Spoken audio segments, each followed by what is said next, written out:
어느 날 대한민국의 한 여성 교도소에서 이해할 수 없는 일이 벌어졌습니다. 아무런 외부 접촉이 없었던 여성 수감자들이 갑자기 이상한 변화를 겪기 시작한 것입니다. 차가운 벽, 잠긴 문, 철저한 감시 속에서도 그 누구도 설명할 수 없는 일이 벌어지고 있었습니다. 그리고 어느 날 설치된 숨겨진 카메라가 모두가 눈을 돌리고 싶었던 진실을 담아내기 시작했습니다. 그 진실은 상상조차 할 수 없는 충격이었고 교도소 안의 모든 운명을 송두리째 흔들어 놓았습니다. 이 이야기는 당신이 알고 있던 세상의 이면을 드러낼 것입니다. 지금 채널을 구독하고 좋아요를 눌러주시고 어느 지역에서 시청하고 계신지 댓글로 알려주세요. 당신도 이 충격적인 진실의 목격자가 되어주세요. 대구 여성교도소의 차가운 월요일 새벽, 동쪽 병동의 고요함을 찢는 절망적인 비명이 울려 퍼졌다. 교도관들이 서둘러 달려갔을 때 그들의 눈앞에 펼쳐진 광경은 믿기 힘든 것이었다. 23살의 젊은 수감자 박소희가 축축한 바닥에서 홀로 출산을 하고 있었다. 그녀의 얼굴은 고통으로 일그러져 있었고 땀방울이 이마를 타고 흘러내리고 있었다. 도와주세요. 제발. 소희의 목소리는 갈라져 있었다. 그녀의 손가락은 바닥을 긁으며 고통을 견디려 했지만 출산의 고통은 그녀의 의지보다 강했다. 교도관 김지연은 경악한 표정으로 무정의를 들었다. 의무실. 빨리 동쪽 병동으로 와. 수감자 희글번이 출산 중이야. 그녀의 목소리는 떨렸다. 수감자들은 창살 사이로 이 광경을 지켜보며 속삭였다. 어떻게 가능한 거지? 그녀는 4년 동안 남자를 만난 적이 없어. 박소희의 기록은 명확했다. 최근 4년 동안 어떤 방문 기록도, 남성과의 신체적 접촉도 전혀 없었다. 그녀는 가족도 방문하지 않았고 특별 면회도 없었다. 그럼에도 불구하고 지금 그녀는 분명히 아이를 낳고 있었다. 의무실 간호사가 도착했지만 이미 너무 늦었다. 갓난아이의 울음소리가 교도소의 차가운 벽을 타고 메아리 쳤다. 그 소리는 마치 불가능한 일이 일어났음을 증명하는 증거처럼 들렸다. 주변의 수감자들은 공포와 혼란에 빠져 서로를 바라보았다. 어떤 이들은 공포에 질려 있었고 다른 이들은 의심스러운 눈빛을 교도관들에게 던졌다. 윤태호 교도소장은 소식을 듣자마자 곧바로 현장으로 달려왔다. 그의 얼굴은 창백했고 입에는 땀이 맺혀 있었다. 이걸 조용히 처리해야 한다. 그는 교도관들에게 속삭였다. 언론에 새어나가면 우리 모두 끝이다. 하지만 그의 걱정은 이미 늦었다. 소문은 이미 교도소 전체에 퍼지고 있었다. 더 충격적인 것은 다른 여성 수감자들도 이상한 증상을 느끼기 시작했다는 것이다. 아침 조회 때 4명의 여성이 설명할 수 없는 구토와 복통을 호소했다. 한 여성은 자신의 배가 최근 몇 주 동안 불러오고 있다고 말했다. 무슨 일이 일어나고 있는 거야? 50대 후반의 수감자 최은경이 물었다. 그녀는 16년 동안 이곳에 있었고 다른 수감자들 사이에서 존경받는 인물이었다. 우리에게 무슨 짓을 한 거야? 긴장감은 순식간에 교도소 전체를 뒤덮었다.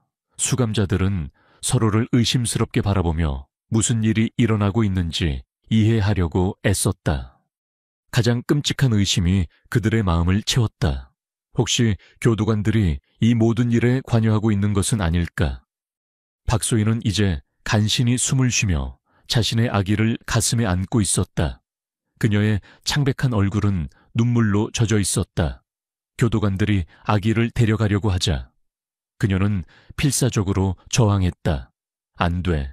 내 아기를 데려가지 마. 그녀의 비명은 사람들의 가슴을 찢었다. 하지만 그녀는 너무 약해져 있었고 결국 아기는 그녀의 품에서 떨어져 나갔다. 마지막 순간 그녀는 아기의 작은 얼굴을 보며 눈물을 흘렸다. 그리고 주변 사람들이 거의 들을 수 없을 정도로 작은 목소리로 말했다. 그들이 말했어. 내가 생명을 구할 거라고. 하지만 내 생명을 잃게 될 거라고는 말하지 않았어. 카스다. 복도에 설치된 감시 카메라는 이 모든 장면을 담고 있었다. 그리고 교도관들 사이에서 누군가가 카메라 렌즈를 향해 은밀하게 미소를 지었다. 그날 밤 교도소는 이상하리만큼 조용했다. 하지만 그 고요함 속에는 폭풍이 다가오고 있었다. 박소희의 아기는 의료검사를 위해 어딘가로 옮겨졌고 그녀는 회복을 위해 의무실에 격리되었다. 하지만 모든 사람들은 이것이 시작에 불과하다는 것을 알고 있었다. 최은경은 그날 밤 자신의 침대에 누워 천장을 바라보며 생각했다. 28년 전 그녀는 남편을 살해한 혐의로 이곳에 왔다. 그녀는 자신이 무고하다고 주장했지만 아무도 그녀를 믿지 않았다. 이제 그녀는 또 다른 불의를 목격하고 있었다. 그리고 이번에는 그녀는 진실을 밝히기 위해 무엇이든 할 준비가 되어 있었다. 약속할게. 그녀는 어둠 속에서 속삭였다. 너를 찾아줄게. 그리고 이 모든 일의 책임자를 밝혀낼 거야. 그녀가 알지 못했던 것은 이 모든 것이 그녀의 상상을 훨씬 뛰어넘는 거대한 음모의 일부라는 사실이었다. 그리고 그 어둠 속에서 또 다른 생명이 자라고 있었다. 어두운 밤, 대한민국 법무부 청사의 회의실에서는 긴급 회의가 열렸다. 창문은 모두 닫혀 있었고 출입문에는 출입 금지 표지가 걸려 있었다. 테이블 주위에는 엄숙한 표정의 사람들이 앉아 있었다. 회의를 주재하는 법무부 차관 이재민은 탁자를 두드리며 말했다. 대구 여성교도소에서 벌어진 사건은 절대 외부에 알려져서는 안 됩니다. 우리는 이 문제를 조용히 그리고 철저하게 조사해야 합니다.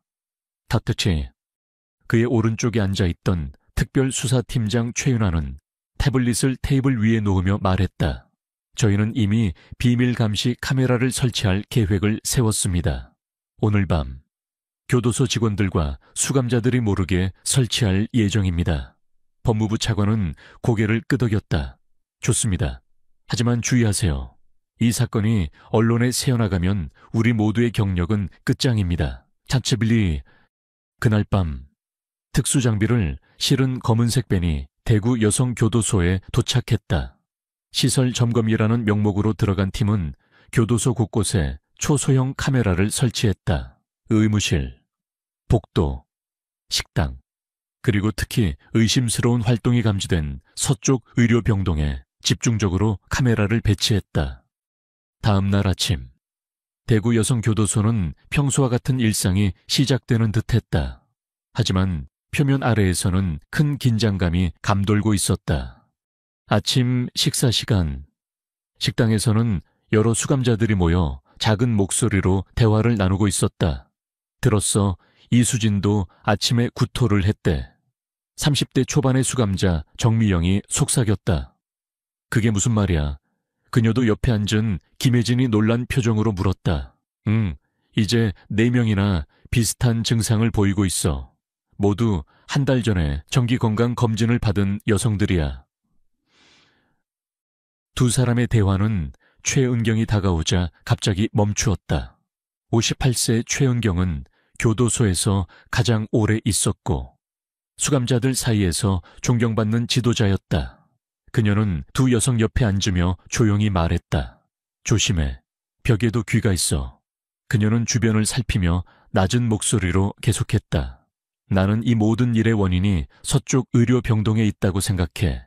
4년 전부터 특별 건강검진이라는 명목으로 여성들이 그곳에 데려가기 시작했어. 그리고 이상하게도 그곳에 다녀온 여성들은 기억이 흐릿해지거나 몸에 설명할 수 없는 변화가 나타나기 시작했지. 슈브르.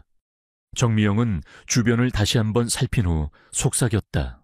그럼 당신이 생각하기에 누군가가 우리를 실험 대상으로 사용하고 있다는 건가요? 최은경은 천천히 고개를 끄덕였다. 나는 그렇게 생각해. 하지만 확실한 증거가 필요해. 우리 모두가 눈과 귀를 열어두고 모든 이상한 점을 기록해야 해. 샤바트. 그때 식당 입구에서 갑작스러운 소동이 일어났다. 젊은 수감자 이수진이 식당 바닥에 쓰러진 것이다. 그녀는 고통의 몸을 움츠리며 배를 부여잡고 있었다. 도와주세요. 너무 아파요. 그녀의 비명이 식당 전체에 울려 퍼졌다. 교도관들이 달려와 그녀를 들것에 실어 의무실로 옮기는 동안 최은경은 그녀의 얼굴을 유심히 관찰했다. 이수진의 피부는 창백했고 이매는 식은땀이 흘러내리고 있었다. 그리고 그녀의 배는 분명히 약간 불러와 있었다. 또 한 명이 시작됐군. 최은경은 속으로 생각했다. 그날 오후 최은경은 세탁실에서 일하면서 조용히 주변을 살폈다. 그녀는 의료병동으로 가는 복도를 지나는 교도관들의 움직임을 주시했다. 특히 그녀의 시선을 끈 것은 매주 월요일과 수요일에만 나타나는 젊은 남성 의사였다. 김민석 박사님, 오늘도 수고가 많으십니다. 교도관 중 한 명이 그에게 인사했다. 최은경은 그 이름을 기억에 새겼다.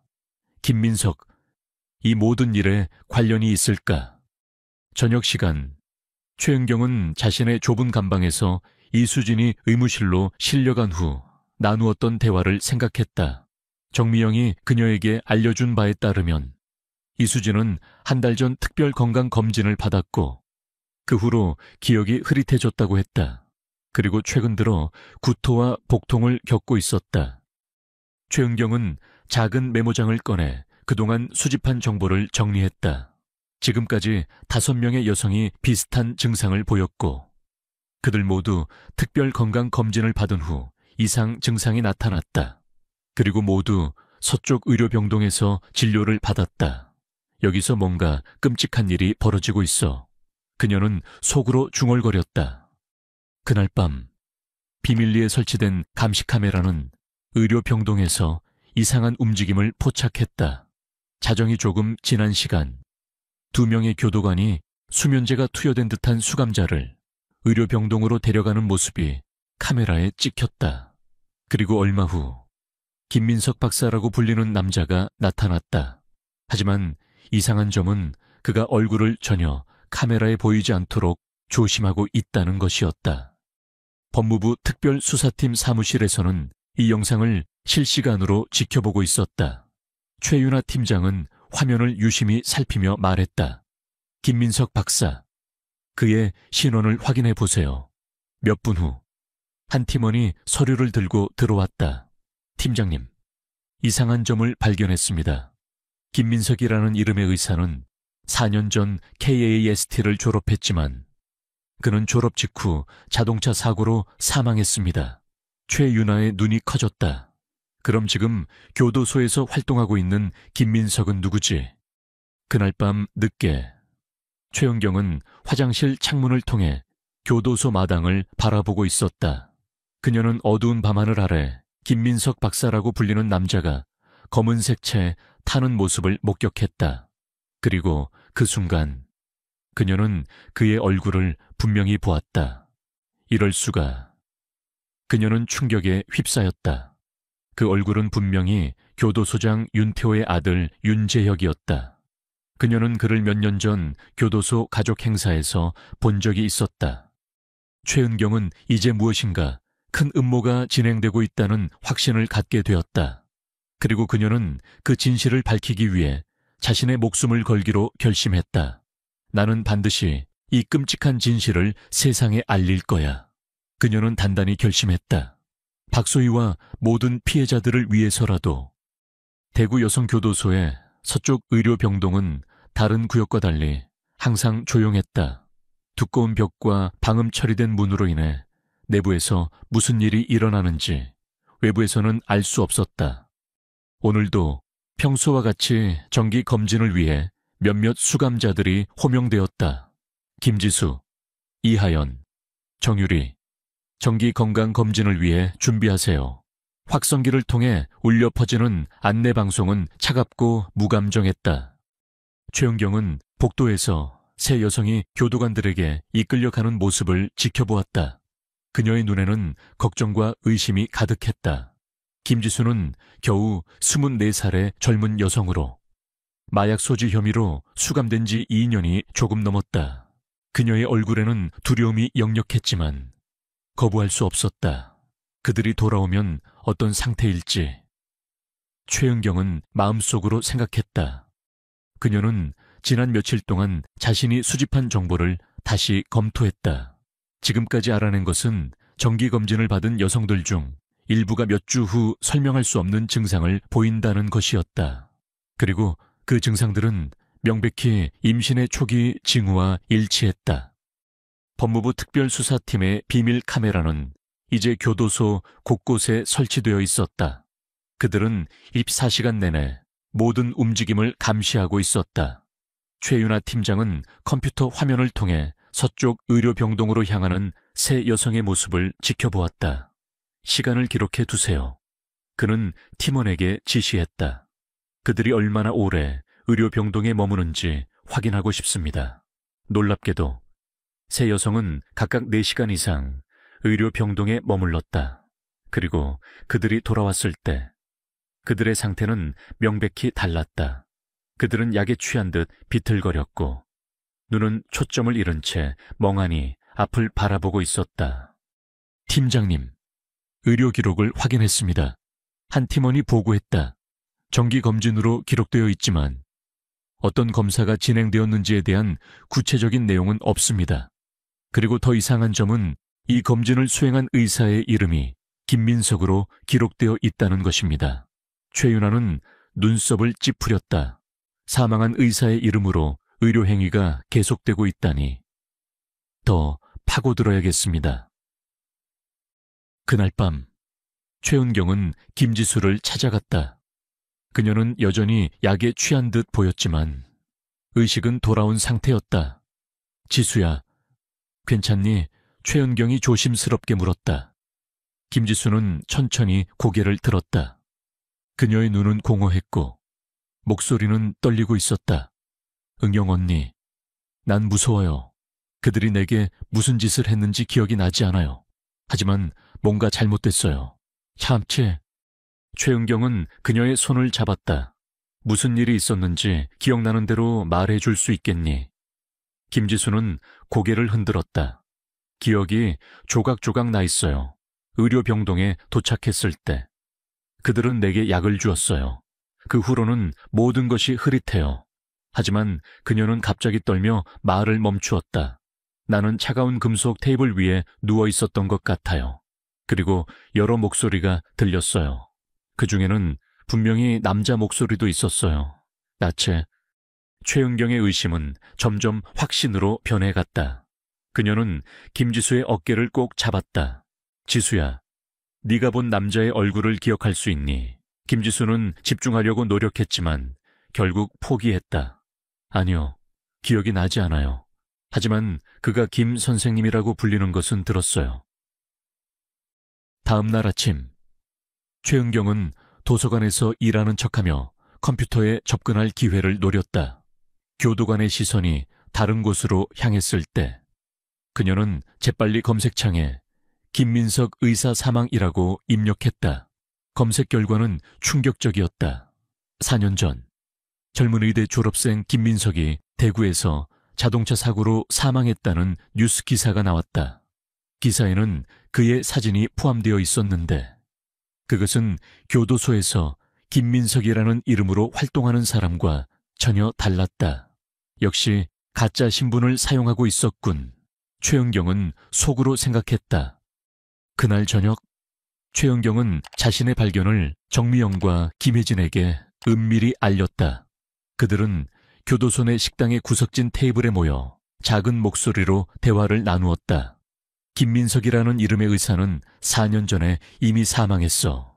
그런데 누군가가 그의 신분을 도용하고 있어. 최은경이 설명했다. 그럼 누가 김혜진이 물었다. 최은경은 주변을 살피며 목소리를 더 낮추었다. 나는 교도소장의 아들 윤재혁이라고 생각해. 그를 본 적이 있는데 그가 김민석으로 활동하는 사람과 닮았어. 샷하드. 정미영의 얼굴이 창백해졌다.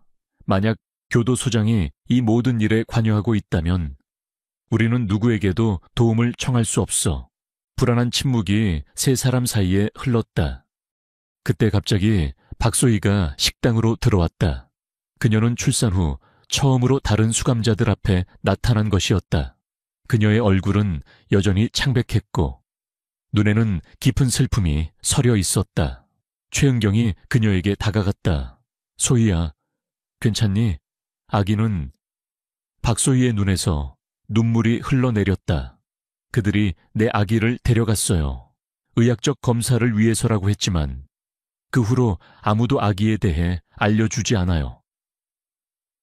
최은경은 그녀를 안아주었다. 우리가 진실을 밝힐 거야. 소희야, 약속할게. 야, 타타. 그날 밤 법무부 특별수사팀의 카메라는 충격적인 장면을 포착했다.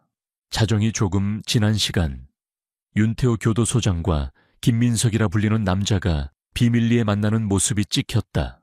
그들은 문서를 교환하고 작은 목소리로 대화를 나누었다. 이제 곧 결과가 나올 겁니다. 아버지, 윤재혁이 말했다. 실험은 성공적입니다. 박소희의 아이는 모든 테스트를 통과했습니다.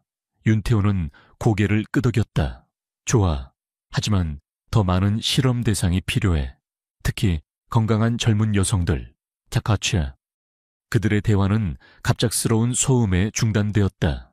최은경이 실수로 빗자루를 떨어뜨린 것이다. 그녀는 늦은 시간 청소를 하는 척하며 그들의 대화를 엿듣고 있었다. 누구지? 윤태호가 소리쳤다.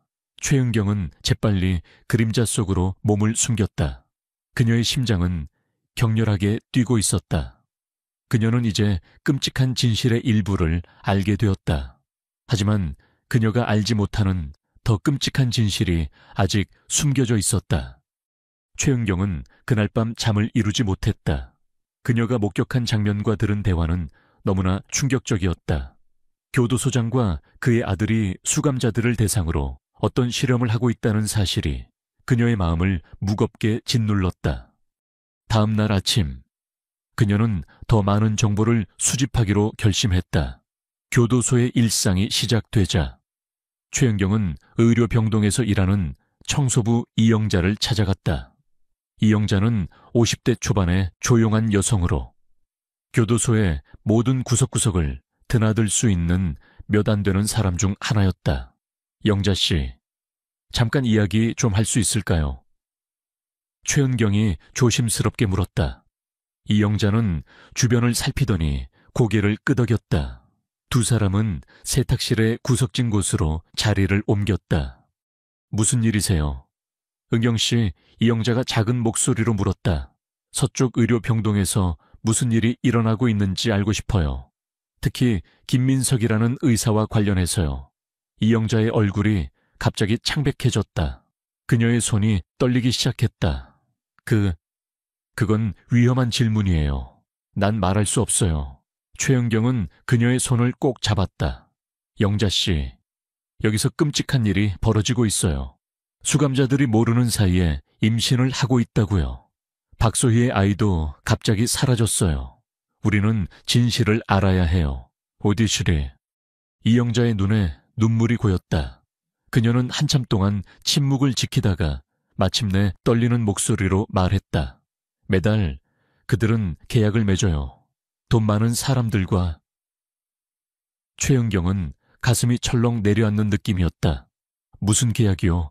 아이를 위한 계약이에요. 이영자가 속삭였다. 난 서류를 본 적이 있어요. 그들은 수감자들을 대리모로 사용하고 있어요. 돈 많은 부부들이 큰 돈을 지불하고 교도소에서는 건강한 수감자들을 선택해서 그들도 모르게 인공수정을 해요. 찾다. 최은경은 충격에 말을 잇지 못했다. 그녀의 눈앞이 캄캄해졌다. 그들은 수감자들의 음식이나 물에 약을 탄 다음 건강검진이라는 명목으로 데려가서 시술을 해요. 수감자들은 아무것도 기억하지 못해요. 이영자가 계속했다. 아이가 태어나면 즉시 부유한 의뢰인에게 넘겨져요. 모든 기록은 삭제되고 아이의 출생증명서는 조작되어. 그래서 박소희의 아이가... 최은경이 중얼거렸다. 이영자는 고개를 끄덕였다. 이미 대구의 한 부부에게 넘겨졌을 거예요. 그들은 수감자의 건강 상태, 외모, 지능을 기준으로 선택해요. 박소희는 그녀는 서울대를 졸업한 우등생이었잖아요. 최은경의 마음속에 분노가 치솟았다. 그녀는 이 끔찍한 계획에 얼마나 많은 여성들이 희생되었는지, 얼마나 많은 아이들이 자신의 진짜 어머니를 모른 채 자라고 있는지 생각했다. 이건 너무 끔찍해요. 최은경이 말했다. 어떻게 이런 일이 가능한 거죠? 이영자는 고개를 떨구었다. 돈이죠. 엄청난 돈이에요. 가이마다 수억 원이 오가요. 그리고 교도소장과 몇몇 고위 공무원들이 모든 것을 조용히 유지하고 있어요. 타치트. 그날 저녁, 최은경은 이 충격적인 정보를 신뢰할 수 있는 몇몇 수감자들과 공유했다. 그들은 모두 분노와 공포에 떨었다. 우리는 뭔가 해야 해요. 정미영이 말했다. 이 끔찍한 진실을 세상에 알려야 해요. 하지만 어떻게요? 김혜진이 물었다. 우리는 여기 갇혀 있어요.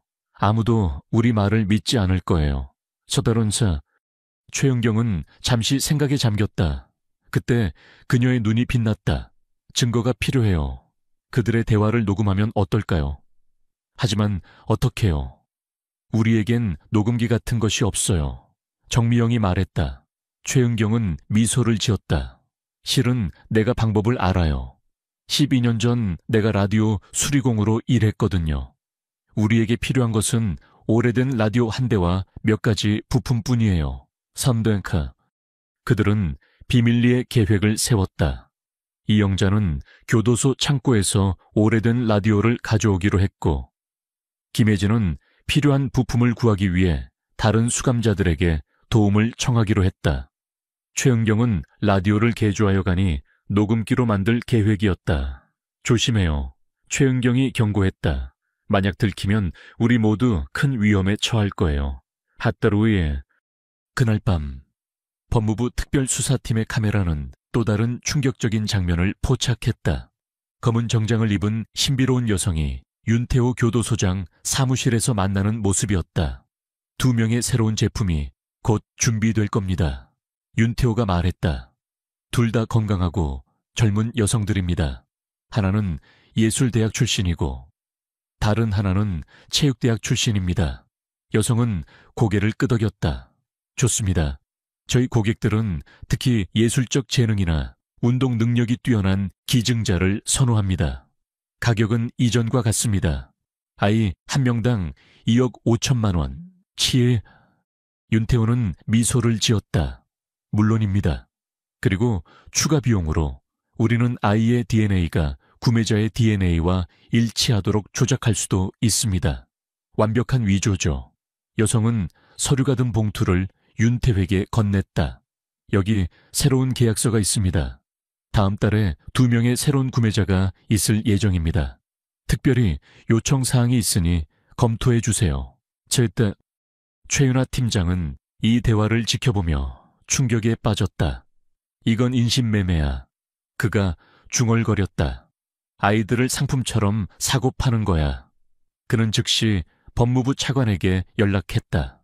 차관님, 저희가 예상했던 것보다 훨씬 심각한 상황입니다. 즉시 조치를 취해야 합니다.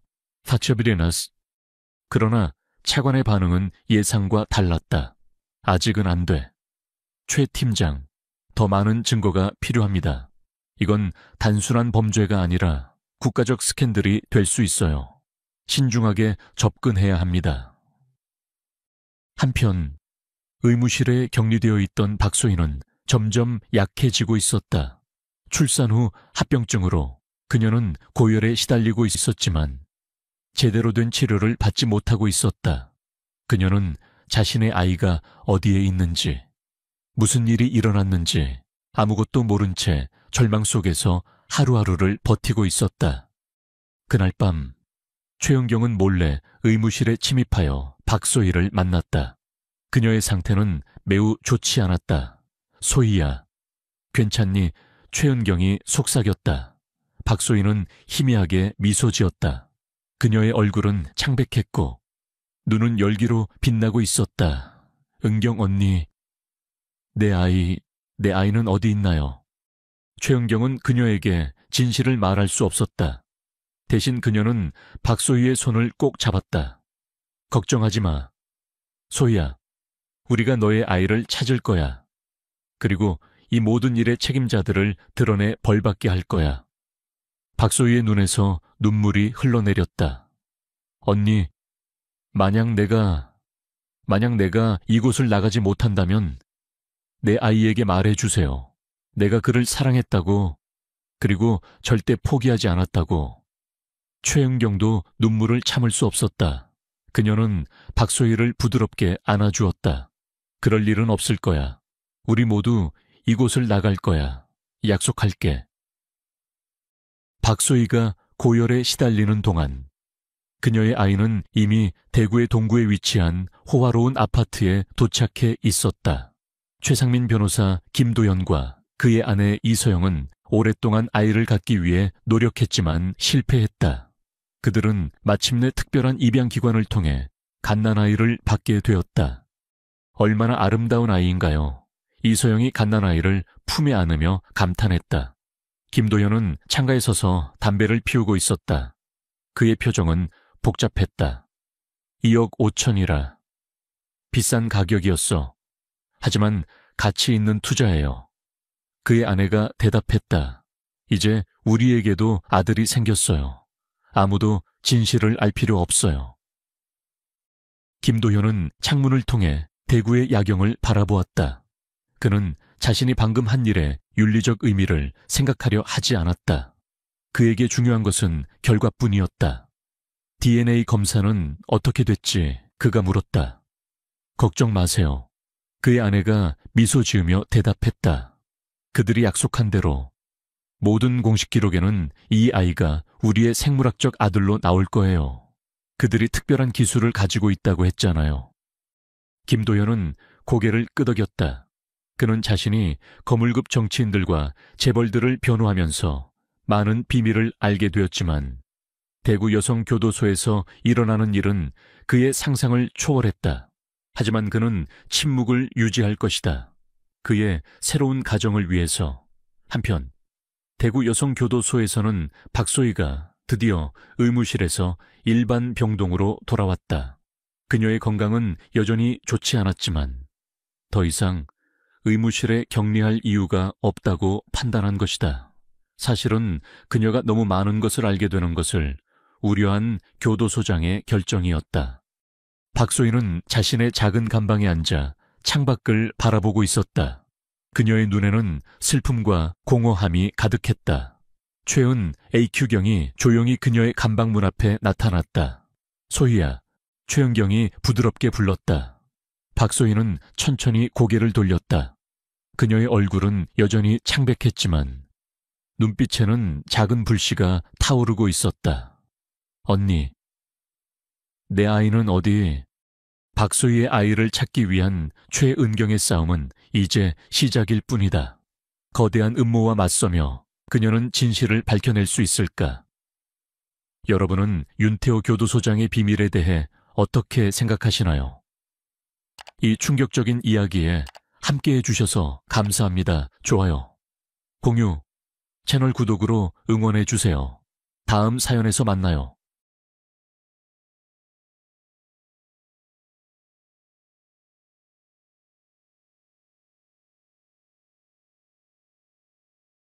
서울 강남 한복판.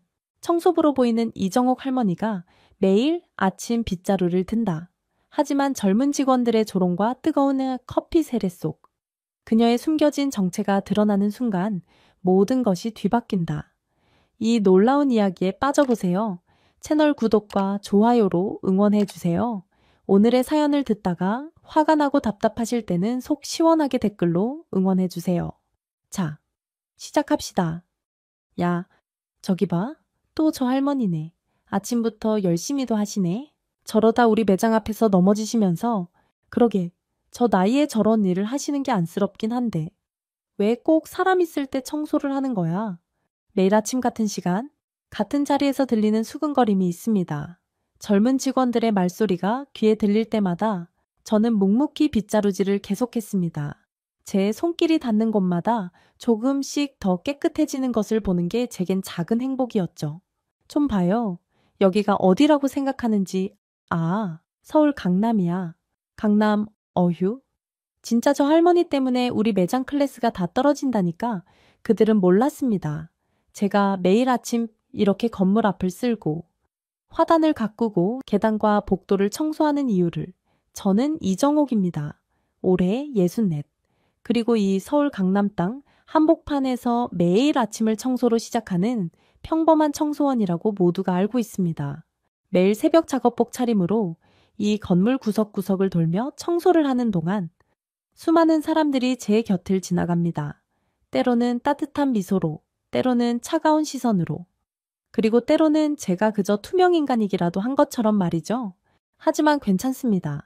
제가 매일 이렇게 부지런히 움직이는 이유는 따로 있으니까요. 아침 6시, 31년간 한결같이 지켜온 제 하루의 시작입니다. 작업복 주머니에 장갑을 넣고 현관문을 나서는 순간부터 저는 이 건물 구석구석을 살피며 청소를 시작합니다. 먼저 건물 외곽부터 돌며 쓰레기를 줍고 낙엽을 쓸고 간밤에 어지러워진 것들을 정리합니다. 특히 신경 쓰이는 곳은 1층의 프랜차이즈 카페 앞입니다. 이른 아침부터 손님들의 발걸음이 잦은 곳이라 더욱 깔끔해야 하니까요. 어머, 언니, 어제 우리 매장 앞에서 담배 피우던 할머니 기억나요? 카페 유리창 너머로 들려오는 목소리에 고개를 들어보니 어제부터 보이던 새 직원이 또래로 보이는 동료와 이야기를 나누고 있었습니다. 아, 맞아. 청소하시는 분이잖아. 그런데 말이에요.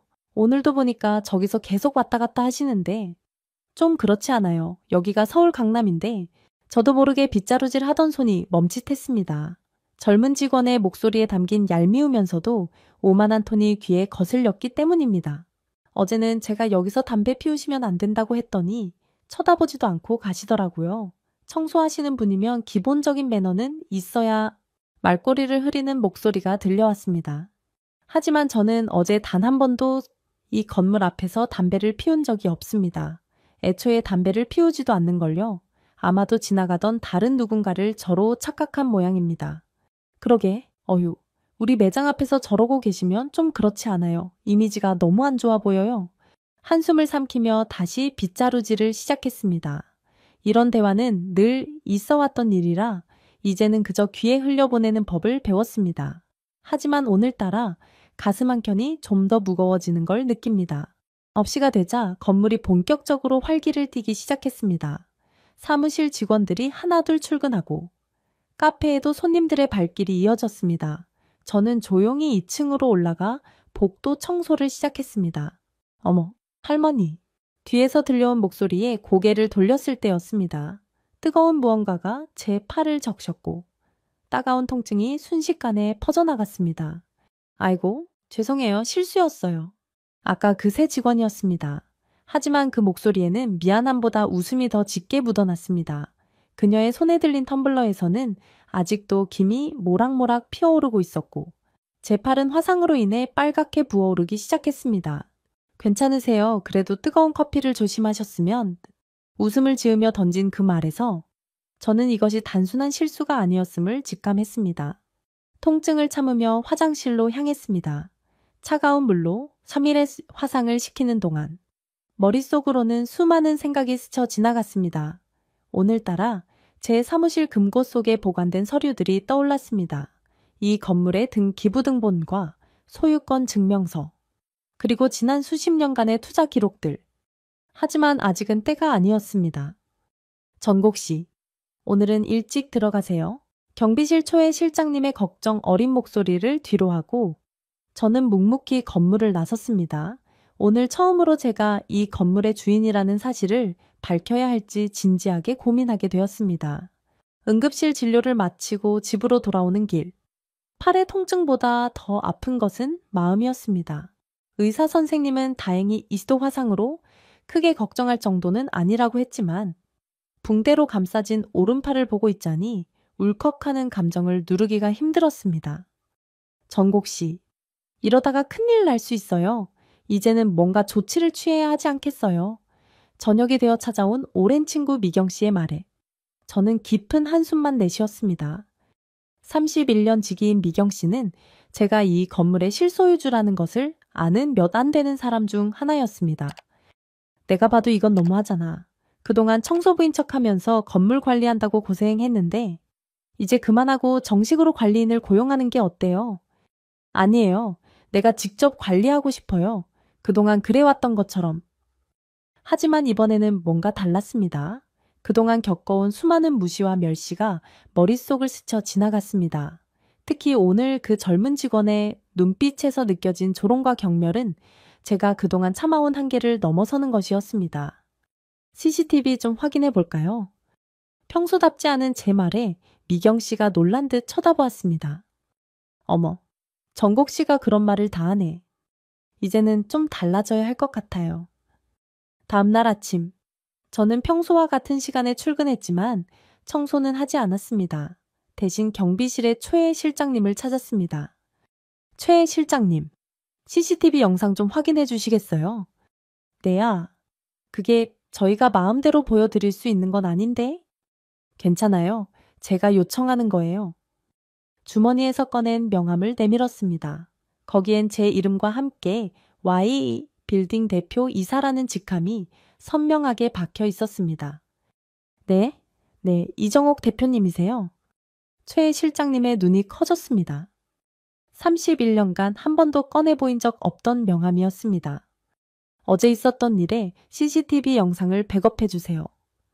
그리고 잠시 말을 멈추고 깊게 숨을 들이마셨습니다. 이제는 정말 달라져야 할 때가 온 것 같았습니다. 법무법인 세종과 미리 상담 예약해 두신 거 맞죠?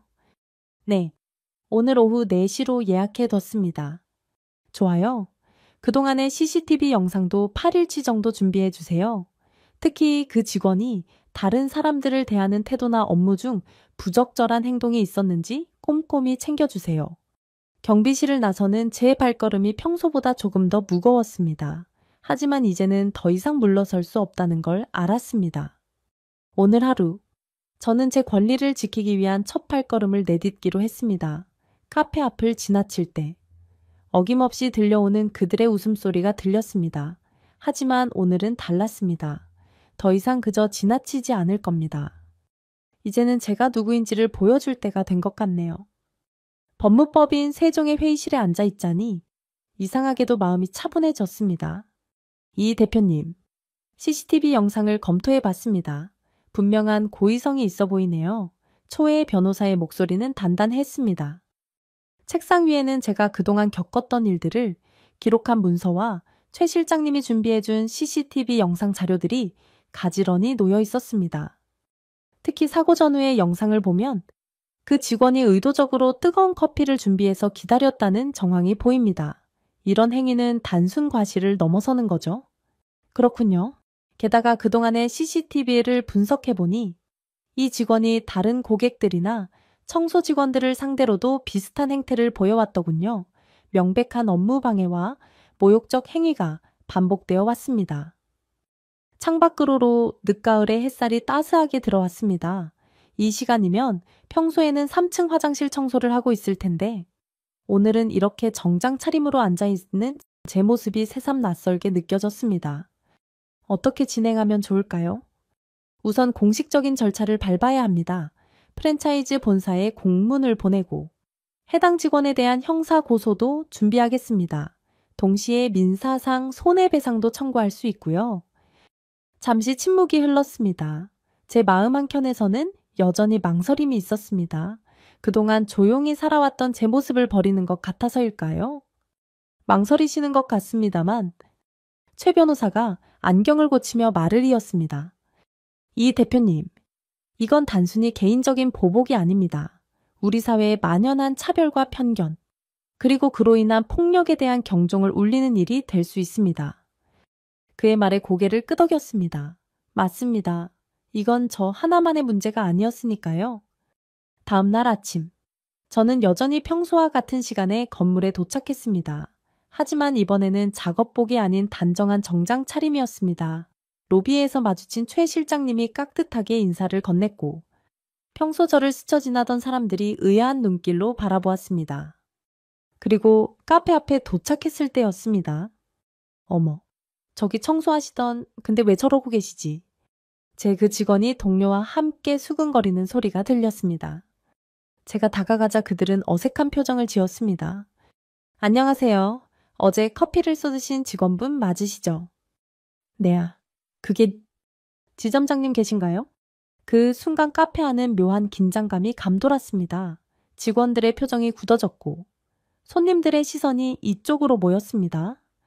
잠시 이야기 좀 나눌 수 있을까요? 지점장이 황급히 나왔습니다.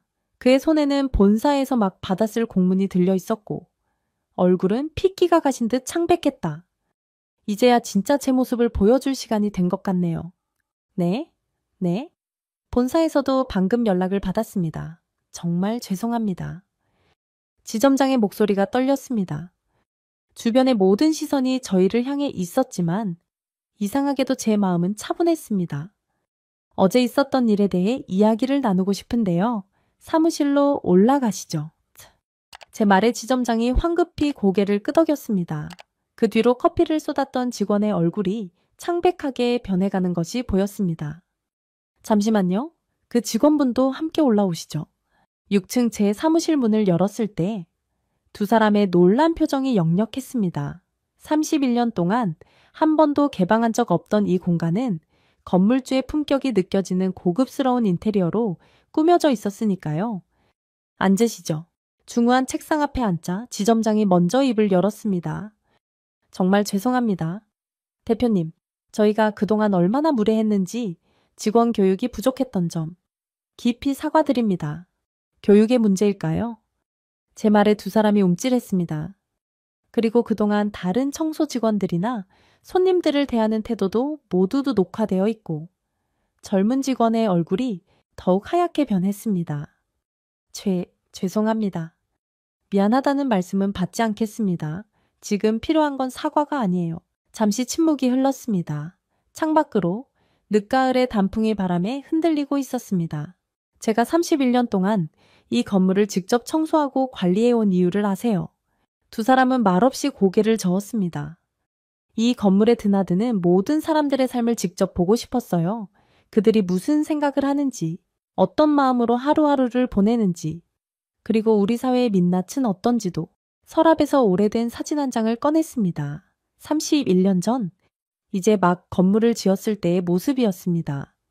처음에는 제가 부자라는 이유로 사람들이 저를 다르게 대하는 게 싫었어요. 그래서 시작한 게 청소부의 삶이었죠. 하지만 시간이 지날수록 깨달았어요. 제가 보고 있던 건 단순히 사람들의 겉모습이 아니라 우리 사회의 가치관이었습니다. 지점장과 직원은 고개를 푹 숙인 채 말이 없었습니다. 이제 어떻게 하실 건가요? 제 질문에 지점장이 조심스럽게 입을 열었습니다. 해당 직원은 즉시 징계위원회에 회부하고 본사 차원의 대책을 그건 본사와 논의하시고 제가 궁금한 건 다른 겁니다. 창가로 걸어가 잠시 거리를 내려다보았습니다. 아침부터 제가 늘 쓸던 그 자리에는 아무도 없었네요. 앞으로는 어떤 마음가짐으로 사람들을 대하실 건가요? 8일이 지났습니다. 제가 건물주라는 사실이 알려지면서 건물 전체의 분위기가 많이 달라졌습니다. 카페 직원은 본사 차원의 중징계 및 전보 조치되었고 지점장은 사의를 표명했다고 합니다. 하지만 저는 지점장의 사표를 반려했습니다. 실수를 인정하고 변화하려는 의지를 보여주신다면 새로운 기회를 드리고 싶습니다. 제 말에 지점장은 눈시울을 붉히며 고개를 숙였습니다. 그리고 다음 날부터 그는 매일 아침 일찍 나와 제가 하던 것처럼 매장 앞을 청소하기 시작했습니다. 이 대표님, 이제 청소는 전문 업체에 맡기시는 게 어떠세요? 미경 씨의 걱정 어린 목소리에 저는 미소를 지었습니다. 아니요, 계속할 거예요. 다만 이제는 조금 다르게요. 다음 날 아침, 저는 여전히 6시에 일어났습니다. 하지만 이번에는 작업복도 정장도 아닌 편안한 운동복 차림이었습니다. 대표님, 제가 하고 있습니다만 청소하던 지점장이 당황한 듯 허리를 폈습니다. 까치예요. 이런 건 혼자 하는 것보다 둘이 하는 게 훨씬 좋거든요. 그렇게 우리는 나란히 서서 건물 앞을 쓸기 시작했습니다. 처음에는 어색해하던 지점장도 점차 편안한 모습을 보였고, 때로는 세입자들의 고충을 이야기하며 건물 관리에 대한 조언을 건네기도 했습니다.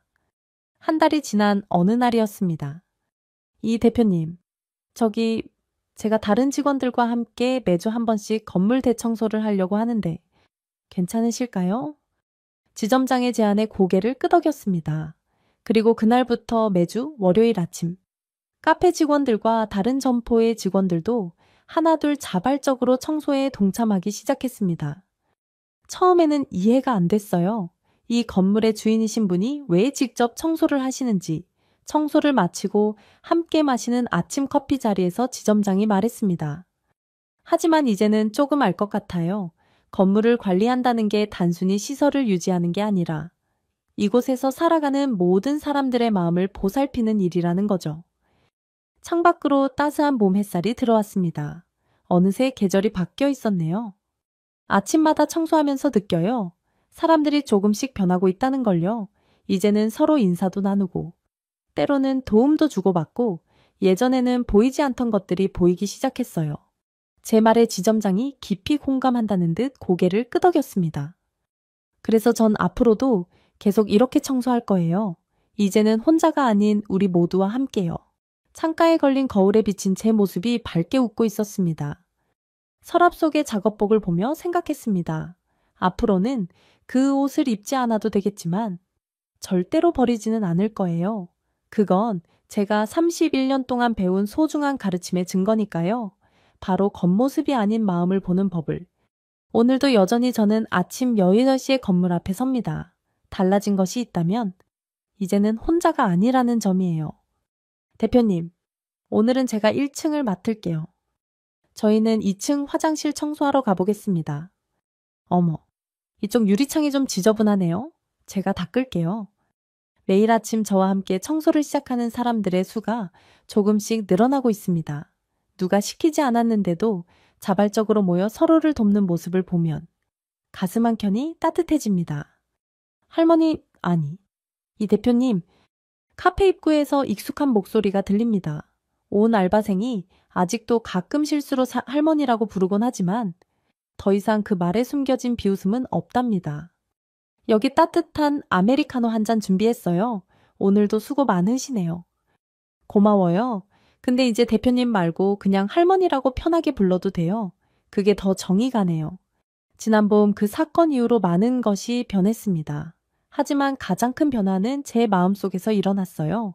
더 이상 제 정체를 숨기지 않게 된 것, 그리고 그로 인해 오히려 더 많은 사람들과 진실된 관계를 맺게 된 것. 할머니, 이따가 점심시간에 저희 매장에서 새로 나온 메뉴 좀 봐주실 수 있으세요? 할머니의 안목을 믿거든요. 이제는 청소 아줌마도 건물주도 아닌 그저 이 건물을 사랑하는 할머니로 불립니다. 그리고 이 호칭이 제게는 그 어떤 직함보다 소중하게 느껴지네요. 그래요? 점심때 가볼게요. 청소를 마치고 사무실로 올라가는 길. 벽에 걸린 거울에 비친 제 모습을 봅니다. 여전히 수수한 차림이지만 이제는 당당하게 걸어가는 모습이 보이네요. 더 이상 숨거나 감출 것이 없으니까요.